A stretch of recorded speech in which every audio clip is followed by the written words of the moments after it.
ఒక్కసారి కొమ్మూరి గోల్డ్ కి కాల్ చేయండి. తాకట్లో ఉన్న మీ బంగారాన్ని విడిపించి మార్కెట్ ప్రైస్ కి వాళ్ళు కొనుక్కుని మిగతా డబ్బులు మీకు ఇచ్చేస్తారు. అందరికీ నమస్తే, వెల్కమ్ బ్యాక్ టు మనం టీవీ. నేను మీ రమ్య.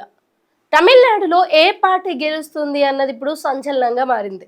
బట్ అన్నిటికంటే కూడా విజయ్ గెలుస్తాడా లేడా అన్నది తమిళనాడులోనే కాకుండా 2 తెలుగు రాష్ట్రాలలో కూడా ఉత్కంఠ రేపుతోంది. ఎందుకంటే విజయ్కి వరల్డ్ వైడ్గా కూడా ఎంతమంది ఫ్యాన్స్ ఉన్నారో మనందరికీ తెలిసిందే. అయితే ఈ ఫ్యాన్ బేస్ అంతా కూడా ఈ పార్టీలో రాజకీయాలలో గెలుస్తుందా లేదా అన్నది చూడాలి.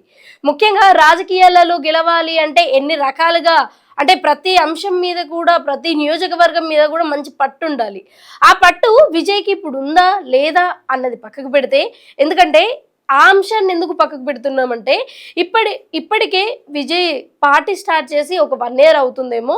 సో 1 yearలోనే అన్ని రకాలుగా అంటే గ్రౌండ్ లెవెల్ నుంచి కూడా కరెక్ట్గా సరి చేసుకుంటూ వచ్చారా లేదా అన్నది మనం చూసుకోవాలి.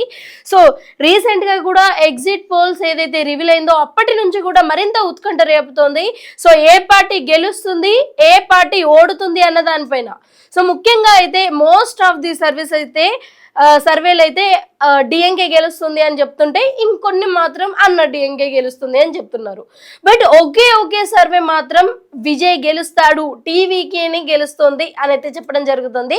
బట్ ఇప్పుడు దానిపైనే మంచి ఉత్కంఠ రేపుతుంది. సోషల్ మీడియాలో కూడా ఎక్కడ చూసినా సరే విజయ్ గెలుస్తాడు, టీవీకినే గెలవబోతుంది అని అయితే టాక్ వస్తుంది. మరి అది ఎంతవరకు నిజం, ఎంతవరకు అబద్ధం, అసలు గ్రౌండ్ లెవెల్ నుంచి మనం చెక్ చేసుకున్నట్టయితే నిజంగా విజయ్ గెలుస్తాడా లేదా, ఒకవేళ విజయ్ ఓడిపోతే విజయ్కున్న మైనస్ పాయింట్స్ ఏంటి, విజయ్ గెలవడానికి ఉన్న ప్లస్ పాయింట్స్ ఏంటి, ఇవన్నీ కూడా ఈరోజు మనం డిస్కస్ చేసుకునే ప్రయత్నం చేద్దాం. సో ఈ రోజు అయితే మనతో పాటు సీనియర్ పొలిటికల్ అనలిస్ట్ కార్తిక్ గారు ఉన్నారు. ఒకసారి కార్తిక్ గారిని అడిగి గ్రౌండ్ లెవెల్ నుంచి కూడా ప్రతి ఒక్క పాయింట్ కూడా మనం క్షుణ్ణంగా చూసే ప్రయత్నం చేద్దాం. సో ఈ అనాలిసిస్ విన్న తర్వాత మీకే అర్థమవుతుంది విజయ్ గెలుస్తాడా గెలవడా, అంటే గెలవడానికి ఓడిపోవడానికి ఛాన్సెస్ ఎంత ఉంది అన్నది. సో నమస్కారం అండి కార్తిక్ గారు, ఎలా ఉన్నారు? సో ఓవరాల్ గా విజయ్ గెలుస్తాడా లేదా అన్నది అయితే ఇప్పుడు ఉత్కంఠ రేపుతుంది ప్రపంచవ్యాప్తంగా కూడా. ఎందుకంటే విజయ్కున్న ఫ్యాన్ బేస్ మనందరికీ తెలిసిందే. సో విజయ్ గెలుస్తాడంటారా గెలవరంటారా? నేనేమంటానంటే, ఎగ్జిట్ పోల్స్ ఎప్పుడు వచ్చాయి? ఎన్నికలు జరిగిన 6 గంటల ప్రాంతంలో వచ్చాయి. ఎన్నికలు జరిగిన రోజు 6 గంటల ప్రాంతంలో వచ్చాయి. 6 గంటలకు ఎన్నిక ఏమైనా క్లోజ్ అయిందా? కాలేదు. ఆల్రెడీ ఓటర్స్ పోలింగ్ బూత్ లోపలికి వెళ్ళిపోయారు. ఇంకా చాలా మంది ఓటర్స్ ఓట్ వేయడానికి రెడీగా ఉన్నారు. సహజంగా ఎగ్జిట్ పోల్స్ ఎలా ఇస్తారంటే, ఓటేసి వచ్చిన తర్వాత ఎవరికి ఓటేసావని ఓటర్ను ఎగ్జిట్ పోల్స్ వాళ్ళు అడుగుతారు. వాళ్ళ నుంచి సమాచారాన్ని సేకరించి ఆ సమాచారం ఆధారంగా ఎగ్జిట్ పోల్స్ ఇస్తారు. ఆల్రెడీ చాలా మంది ఓటర్స్ లోపల పోలింగ్ బూత్ లో ఉండగా నువ్వు 6 గంటలకు ఎలా రీచ్ చేయగలిగావు? First point. సరే, నువ్వు 6 గంటలకు రిలీజ్ చేయాలి అంటే నువ్వు ఎప్పుడు దాన్ని కోడింగ్ చేసి ఉండాలి? ఎప్పటికి కోడింగ్ చేసి ఉండాలి? ఇప్పుడు నీకు వచ్చిన అంచనాలన్నీ ఒక్కొక్క చోట ఒక్కో రకమైన అంచనాలు వచ్చి ఉంటాయి. ఆ అంచనాలన్నీ ఒక కాడికి పోయి కోడింగ్ డీకోడింగ్ చేసిన తర్వాత ఒక అంచనాకు వచ్చి నువ్వు ఎగ్జిట్ పోల్ రెడీ చేసి బయటకి ఇవ్వాలి. అంటే ఎన్ని గంటల వరకు నువ్వు సేకరించావు అంటే మధ్యాహ్నం వరకు సేకరించావు. మధ్యాహ్నం వరకు ఓటేసిన ఓటర్లా? మధ్యాహ్నం నుంచి ఓటేసిన ఓటర్లు కాదా? వీళ్ళ అంచనా లేక నువ్వు ఎగ్జిట్ పోల్స్ ఎలా ఇస్తావు? కేవలం ఉదయం మాత్రమే పోలింగ్కి వెళ్ళిన వాళ్ళ అంచనాలు పట్టుకొచ్చి మధ్యాహ్నానికి ఒక నివేదిక నువ్వు తయారు చేసి ఈవినింగ్ వదిలేస్తే ఇది ఎగ్జిట్ పోల్ అవుతుందా? అందుకని ఇవన్నీ ఎగ్జిట్ పోల్స్ అని నేను అన్నాను. ఇవన్నీ కేవలం అంచనాలు. వాళ్ళు తిరుగుతారు, వాళ్ళు కనపడిన వాళ్ళని అడుగుతారు.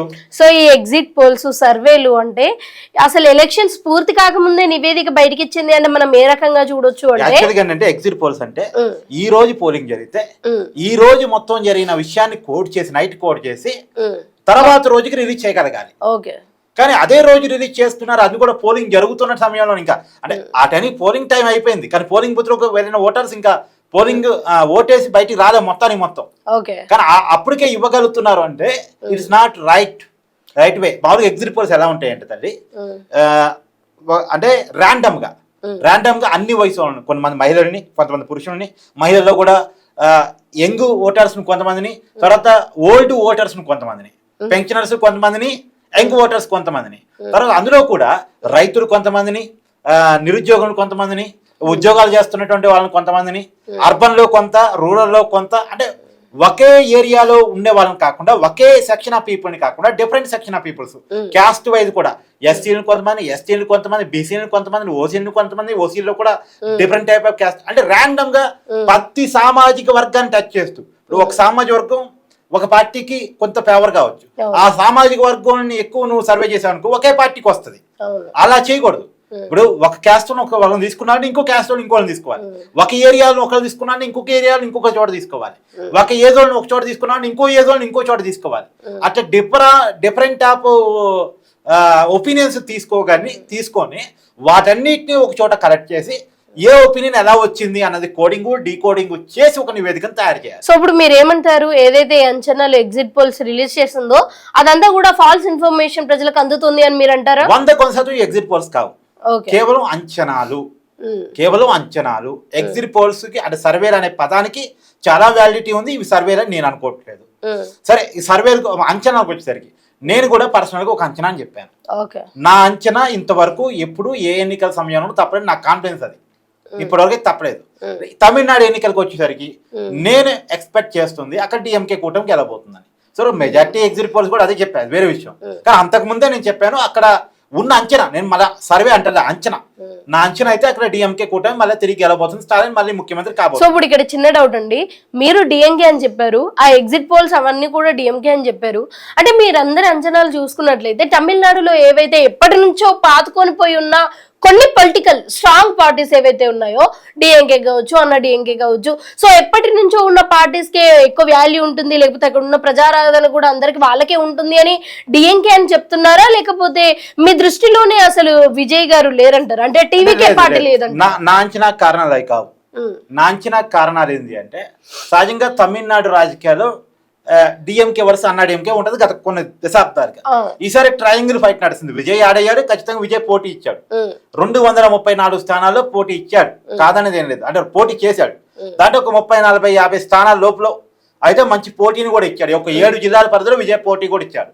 అదే విజయ్కి ఉన్న మైనస్ ఏంటంటే, విజయ్ పార్టీ పెట్టినప్పుడు వచ్చిన ఊపు తొక్కిసలాట తర్వాత డ్యామేజ్ అయిపోయింది. కరూరు తొక్కిసలాట తర్వాత బాగా డ్యామేజ్ అయిపోయింది. తర్వాత మళ్ళీ ప్రచార వ్యూహాలు, ఎన్నికల క్యాండిడేట్ సెలక్షన్ ఇవన్నీ చాలా బాగున్నాయి. కానీ ఒక్కసారి పోయిన ఇమేజ్ అంతగా రాదు. సహజంగా ఇంకోటి ఏంటంటే, నార్మల్ ఓటర్లో ఉన్నటువంటి ఫీలింగ్ ఏంటంటే, పోటీ ఎవరి మధ్య ఉంది, ఎవరు గెలవబోతున్నారు, డిఎంకే వర్సెస్ అన్నా డిఎంకే ఉందా, లేదా విజయ్ కూడా ఫైట్ లో ఉన్నాడా, విజయ్ ముఖ్యమంత్రి కాబోతున్నాడంటే వేసేవాళ్ళు చాలా మంది ఉంటారు. కానీ విజయ్ గెలవడటబ్బా, ఈ గెలిచేది డిఎంకే అన్నా డిఎంకే మధ్యగా ఫైట్ అని నా ఓటు గెలిచేవాడికి వేయాలి. విజయ్ అంటే అభిమానం ఉంటుంది ఇతనికి, కానీ గెలిచేవాడికే వెయ్యాలనే దాంట్లో నుంచి ఏమో నేను డిఎంకే ఓటు వేస్తే మళ్ళీ అన్నా డిఎంకే అనవసరంగా ఉంటుందేమో, విజయ్కి ఓటు వేయటం వల్ల నా ఓటు వృధా అయిపోయిద్దేమో అనే భావనలో నుంచి గెలిచే వాళ్ళకే ఓటు వేయాలనేటువంటి మైండ్ సెట్ ఉన్న పీపుల్ ఒక 10 to 15% ఉంటారు. సో మనం ఒకసారి ఈ ఓట్లను కూడా ఒకసారి డిస్కస్ చేసుకుంటే కార్తిక్ గారు, ఓట్లు అనేది ఒక 2-3 రకాలు ఉంటాయి. సో ఒక రకంగా ఓట్లు చూసుకున్నట్లయితే వాళ్ళు దశాబ్దాలుగా ఒకటే పార్టీకి ఓటేస్తూ ఉంటారు. ఓటర్లు మొత్తం 3 రకాలు. ఒకటేమో నువ్వు అన్నట్టు ఒకే పార్టీకి ఎప్పటికీ వాళ్ళు మంచి చేసినా చెడు చేసినా ఆ పార్టీకి సమర్థించే ఓటర్లు. ఇంకొక రకం ఏంటంటే, ఆ పరిస్థితిని బట్టి ఓటేసే ఓటర్లు. వాళ్ళు పథకాలకు లొంగొచ్చు, లేదా హామీలకు లొంగొచ్చు, లేదా భావోద్వేగాలకు లొంగొచ్చు. మూడో ఓటర్లు ఎవరు గెలుస్తున్నారో చూసుకొని వాళ్ళకి ఓటేసే ఓటర్లు.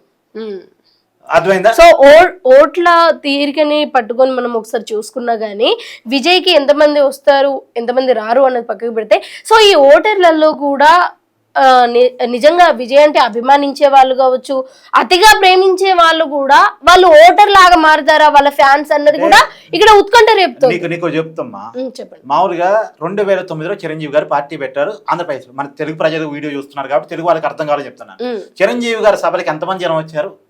చిరంజీవి గారికి వచ్చిన సభలకు వచ్చిన జనం రాజశేఖర రెడ్డి గారు కానీ చంద్రబాబు నాయుడు గారు కానీ వచ్చారా? కానీ చిరంజీవి గారికి సీట్ ఎందుకు రాలేదు, అధికారం ఎందుకు రాలేదు అంటే, ఒక సినిమా హీరోని చూడటానికి వచ్చే జనం వేరు, రియల్ టైంలో ఓటు వేరు. ఓటు వేయటానికి ఉండేటువంటి కారణాలు రకరకాలు. అంటే కొన్ని మాట్లాడొచ్చు, కొన్ని మాట్లాడకూడదు, ప్రలోభాలు ఉంటాయి. ఎగ్జాంపుల్ నోట్ ఉంటది, మద్యం ఉంటది, ఆ పోలింగ్ బూత్ లో వెహికల్ పెట్టి తీసిపోయి ఓటేపించడాలు ఉంటాయి. అది పోలింగ్ బూత్ లెవెల్లో క్యాడర్ ఉన్న పార్టీలకు సాధ్యం. మీరు చెప్పారు కాబట్టి నేను మళ్ళీ చెప్తున్నాను, ఎప్పుడైతే టీవీకే పార్టీ అనౌన్స్ చేసే ముందు, పార్టీ పెట్టే ముందు ఏదైతే విజయ్ గారు ఒక సభ పెట్టారో ఆ సభలో లెక్క పెట్టలేనన్ని మంది, కొన్ని కోట్ల మంది వచ్చారు.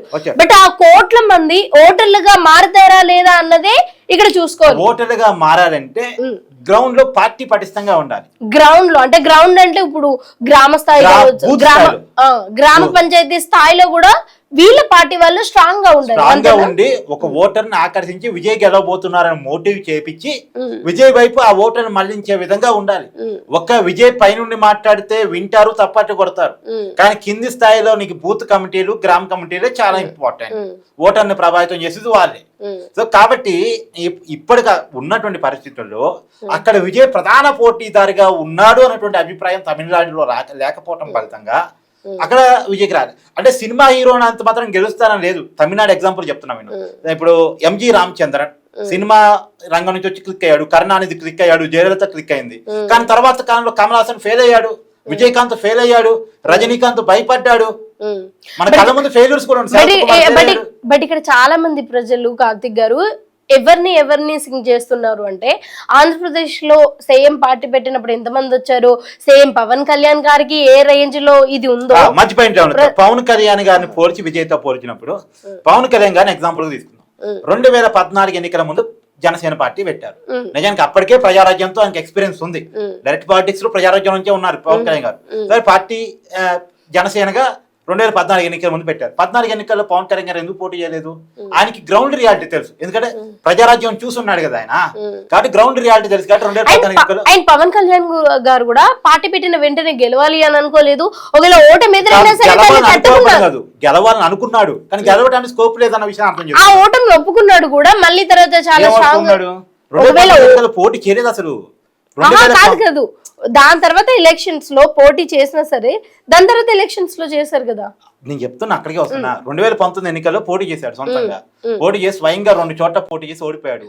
భీమవరం, గాజువాక 2 చోట్ల పోటీ చేసి పవన్ కళ్యాణ్ ఓడిపోయాడు. జనసేన పార్టీకి మొత్తం అన్ని సీట్లు పోటీ చేస్తే ఒకే ఒక్క స్థానం వచ్చింది. సరే, బీఎస్పీ కొన్ని సీట్లు, కమ్యూనిస్టులు కొన్ని సీట్లు, జనసేన కొన్ని సీట్లు అని పొత్తులో భాగంగా పోటీ చేశారు. కానీ జనసేన ఒకే ఒక్క స్థానం గెలిచింది. రాజోన్ నుంచి గెలిచిన రాపా వరప్రసాద్, ఆయన కూడా వైసీపీలో చేరాడు. 0 సీట్లు వచ్చాయి. ఓటమిని ఒప్పుకున్నాడు, వెక్కిరించారు పవన్ కళ్యాణ్ ని.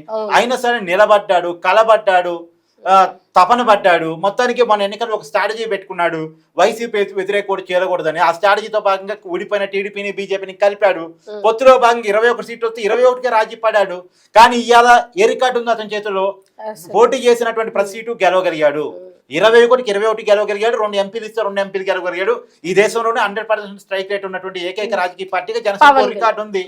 ఆంధ్రప్రదేశ్ డిప్యూటీ సింగ్ ఉన్నాడు. అదే ఇప్పుడు రాజకీయాల్లో కావాల్సిందంటే ఓర్పు కావాలి, నేర్పు కావాలి, సహనంతో క్రమశిక్షణ కావాలి, జనం కోసం నిలబడగలిగేటువంటి తపన కావాలి. ఏదో ఒక రోజు జనం మెచ్చుకుంటారు. ఇప్పుడు విజయ్ కూడా నేను చెప్పదలసిందంటే, ఎన్నికల్లో నీకు ఎన్ని సీట్లు వస్తాయని వదిలేసి 10 రావచ్చు, 20 రావచ్చు, 30 రావచ్చు, ఏదో ఒక రకమైనటువంటి సంఖ్యతో వస్తుంది. కానీ దీనికి డిఫరెంట్ ఒపీనియన్స్ ఉన్నాయి, పక్కన పెట్టేస్తే. కానీ ఈ రోజుకి అధికారం రాకపోయినా విజయ్ నిలబడితే తమిళనాడులో అవకాశం ఉంది. అవకాశం ఎలా ఉందంటే, డిఎంకేలో స్టాలిన్ నాయకుడు, అన్నా డిఎంకేలో పళనిస్వామి నాయకుడు అయినప్పటికీ కూడా పళనిస్వామి ఇంకా స్టేట్ వైడ్ లీడర్ గా ఫోకస్ కాలే. ఒక ఏరియాకి మాత్రమే. జైలర్ చనిపోయిన తర్వాత నాయకత్వ సమస్య అన్నా డిఎంకే పార్టీలో ఉంది. ఆ నాయకత్వ సమస్య ఉంది కాబట్టి డిఎంకే వ్యతిరేక ఓటుకి, ద్రవిడ కల్చర్కి, 2 అన్నా డిఎంకే కొన్ని మైనస్ ఏంటంటే బీజేపీతో పొత్తులో ఉన్నారు. తమిళనాడులో ఏంటంటే బీజేపీ ఒక విలన్గా కనపడతా ఉంటుంది. ఒక తమిళ భాష అంటే విపరీతమైన అభిమానం, అక్కడ ద్రవిడ సంస్కృతి అంటే విపరీతమైన అభిమానం, హిందీ అంటే వ్యతిరేకత, రకరకాలుగా ఉంటాయి. ఉత్తరాది పార్టీగా బీజేపీని చూస్తూ ఉంటారు. సో ఆ పరిస్థితుల్లో ఇప్పుడు విజయ్ కనుక బీజేపీకి, డిఎంకేకి ప్రత్యర్థిగా, అన్నా డిఎంకే కూటమికి విరోధిగా, అంటే ఒక స్టాండ్ రాజకీయాలు చేస్తే, డిఎంకే వ్యతిరేకంగా ప్రజా పోరాటం నిర్వహిస్తే 2026 కాబట్టి 2031 2031 ఎన్నికల్లో మా విజయ్కి అవకాశం ఉంది, ఖచ్చితంగా అవకాశం ఉంది, సీఎం అయ్యే అవకాశం. థ్యాంక్ యూ అండి, thank you so much Karthik గారు, మీ అమూల్యమైన విశ్లేషణ మాకు, మా ప్రేక్షకులందరికీ కూడా అందించినందుకు. సో కార్తిక్ గారు ఏదైతే చెప్పారో, సో నేను కూడా అదే చెప్పాలనుకుంటున్నాను. ఎందుకంటే ఆల్రెడీ తమిళనాడులో దశాబ్దాలుగా కొన్ని పార్టీలు అయితే అలా ఉన్నాయి. సో వాటికి మాత్రమే ఇప్పుడు పోటీ జరుగుతుంది. ఆల్రెడీ విజయ్ గారు పార్టీ పెట్టి ఒక 1 year అవుతుంది కాబట్టి, సో గ్రౌండ్ లెవెల్లో అంత స్ట్రాంగ్ ఉందా లేదా అన్నది పక్కకు పెడితే, సో ఈ ఒక్కసారి ఎలక్షన్స్ పక్కకు పెడితే నెక్స్ట్ ఎలక్షన్స్ వరకు, అంటే రాజకీయాలలో ఇంతకుముందు కార్తిక్ గారు చెప్పినట్టుగా ఓర్పు, నేర్పు చాలా అవసరం. ఎందుకంటే ఒక్కొక్క ప్రజల్ని, ఒక్కొక్క మనిషిని మన వైపు తిప్పుకోవాలి అంటే ఆ టైం అయితే పడుతుంది, వాళ్ళు మనల్ని నమ్మి ఓటేయడానికి. సో ఒకవేళ నిజంగా విజయ్ గారి గింట నెక్స్ట్ ఎలక్షన్స్ వరకు కూడా స్ట్రాంగ్ గా ఉండే దీన్నే గింట ఒకవేళ కంటిన్యూ చేసేదంటే పక్కా నెక్స్ట్ ఎలక్షన్స్ వరకు అయితే విజయ్ గారు అనుకోని విధంగా సో పవన్ కళ్యాణ్ గారు ఏ విధంగానైతే విజయాన్ని దక్కించుకున్నారో అలానే ఉండబోతుంది అని నేను కూడా మనస్ఫూర్తిగా కోరుకుంటున్నాను. Thank you so much.